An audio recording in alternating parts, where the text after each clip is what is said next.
আমি 1986 সাল থেকে 93 সাল পর্যন্ত ঢাকায় কদমতলী জামে মসজিদের খতিব ছিলাম। যে কোনো কারণে আমি চরমনার হযরত মাওলানা ফজলুল করিম সাহেবের হাতে বায়াত হয়েছিলাম।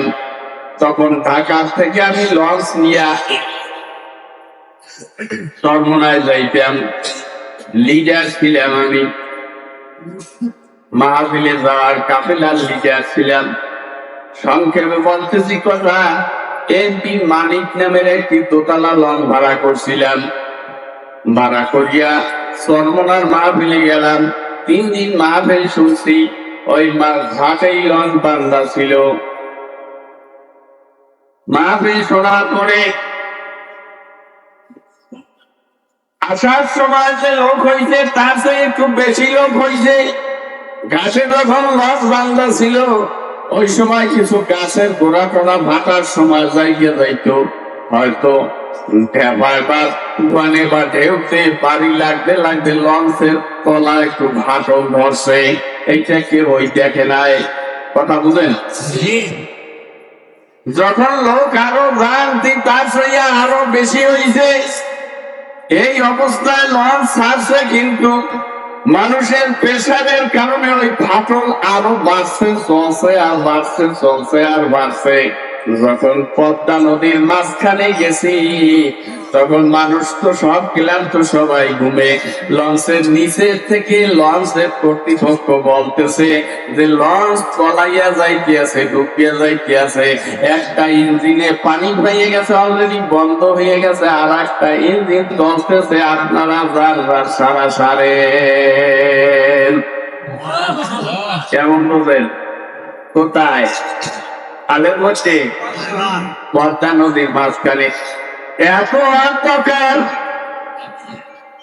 2 হাত দূরে দাঁড়াইলে কাউকে দেখা যায় না, এত অন্ধকার। আমরা ঘুমাই নাই। 3-4 জন যারা দায়িত্বশীল ছিলাম তারা ঘুমাই নাই। যখন আমরা এই কথা শুনলাম সবাইকে জাগাইয়া দিলাম। নিচে যায় দেখি ঠিকই ব্যাগ ভর্তি পানি লঞ্চ চলতেছে, আর এইরকম চলতেছে। পানি ওই বুড়ায় যাইতে আছে, আবার এই বুড়ায় আসতেছে। তাড়াতাড়ি খুলে কাফেলার বালতি নিয়ে 3-4 লাইনের ব্যাগের ভিতরে ঢুকাই দিলাম। বালতি ভরিয়ে ভরিয়ে ভরিয়ে ভরিয়ে পানি 10 বালতি ঢালায়, কিন্তু ওই ছিদ্র দিয়া 20 বালতি ওঠে। লঞ্চ আর রাখার কায়দা নাই। কথা বুঝছেন? লঞ্চ চালাও এক ইঞ্জিন দিয়ে চালাইতে আছে সারে, সোজা তার গতিমত চালাইতে আছে। আমরা উপরে যাইয়া 2 রাকাত করে নামাজ পড়লাম। তাহার 2 রাকাত করে সালাতুল হাজাত নামাজ পড়লাম। কইরা আল্লাহর দরবারে দোয়া করলাম, মালিক গো, আমাদের পাপের কারণে এর মধ্যে কথা আল্লাহর ওলিরা আছে, আল্লাহ সবাইকে বিপদের সম্মুখীন করিও না।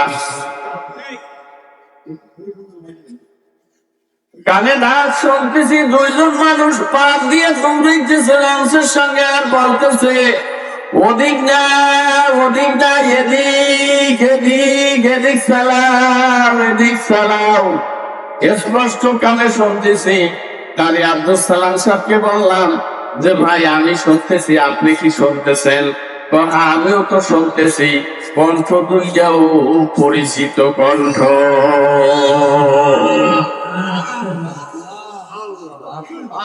সারেংকে যাই বললাম যে সারেং সাহেব এদিকে না চালাইয়া লঞ্চটা সামান্য একটু বাম দিকে ঘুরাইয়া চালান। হুজুর এদিকে চলবে, কিন্তু বাম দিকে চালাইলে তো লঞ্চ আরো তাড়াতাড়ি অ্যাক্সিডেন্ট করবে। পাঁচজনাই ধরলাম যে ভাই এই যে 2টা লোক ডাকতেছে আর বলতেছে ওদিক না এদিক, আপনি কি শোনেন? শুনতেছি, কিন্তু হুজুর বামে চালাইলে তো লঞ্চ রাখা যাবে না, আর অ্যাক্সিডেন্ট তাড়াতাড়ি করবে। তুই ভাই মরছি তো মরছি, অ্যাক্সিডেন্ট করার মালিক, বাঁচানোর মালিক আল্লাহ, রাখার মালিক আল্লাহ। আপনি একটু বাম দিকে ঘুরাইয়া চালান। সারে আমাদের অনুরোধ শুনিয়া বাম দিকে চালাইল। মাত্র ঘড়িটা 7 মিনিট চালানোর পরে লঞ্চ একদম কাইট হয়ে গেছে। উপরের থেকে 5-7 জন লোক লাফ দিয়া পড়ছে, পড়ার পরে দেখে 1 মাজা পানি। ভয় নাই, আপনাদের লঞ্চ উঠে গেছে, লঞ্চ আর এখন পলাইবে না। ডাকও বন্ধ হয়ে গেছে। কি বন্ধ হয়ে গেছে? ডাকও বন্ধ হয়ে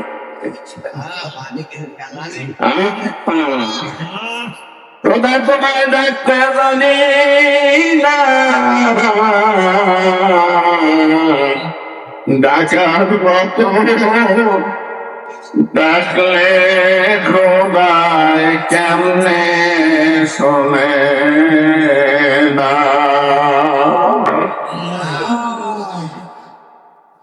এখন পানি অন্য নেই, ডালি দিয়া পড়তে আছে, কাল পেয়ে গেছে, শুকনার উপরে উঠে গেছে লঞ্চ, ডাকও বন্ধ হয়ে গেছে।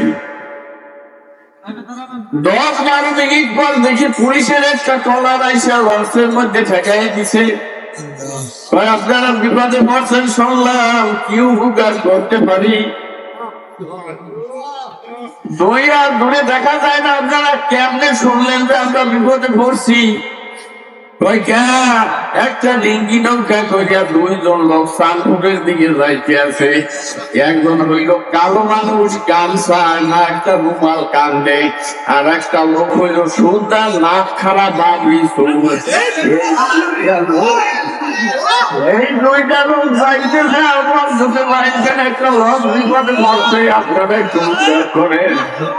ওনাদের কথা শুনে আমরা আসছি।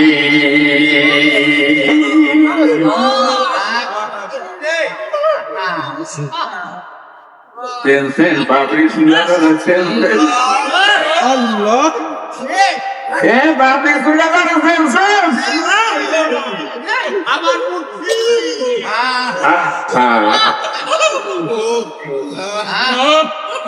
এই ফসল হইল কার, এই মাদ্রাসার ফসল হইল কার বাবারে।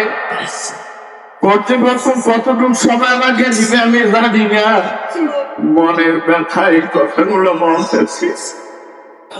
কার খেলতেছে, কার লাগে খেলতেছ রেহাই পালানা।